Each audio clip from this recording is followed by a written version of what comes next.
सके, हम new generation को अवेयर कर सके और वो आगे उस चीज को बढ़ावा दे सके।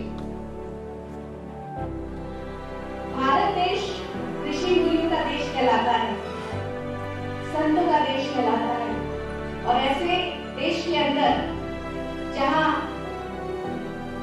संस्कृति का ये देश है, और इस संस्कृति के देश में अगर हम ज्ञान के माध्यम से, अपने ज्ञान के माध्यम से हम आने वाली जनरेशन को बचा सके, तो हमारे लिए इस पे बहुत गर्व की बात है।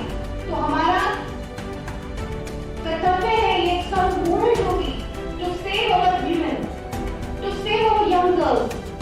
ऐसे ही नहीं जाने दे सकते अपनी यंग गर्ल्स को हम। It is our moral duty to save our young girls. You are priceless, you are precious. वैसे एक नारी जो होती है,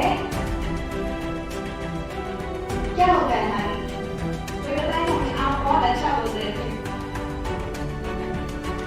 नारी के बारे में कुछ आप एक्सप्लेन करेंगे मुझे? What does it mean? Women क्या है? किस तरह परिभाषित करेंगे आप women?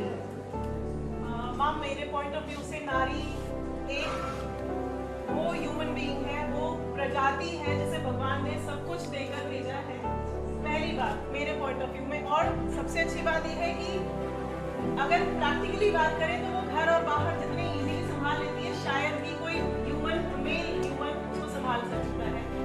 और बात करें क्षमता की, तो क्षमता उसमें इतनी असीमित क्षमताएं हैं जिसका कोई पार नहीं पा सकता। इवन 10 आदमियों को आप एक लाइन में खड़ा कर दीजिए, वो उतना काम वो बहुत इजीली कर सकते हैं।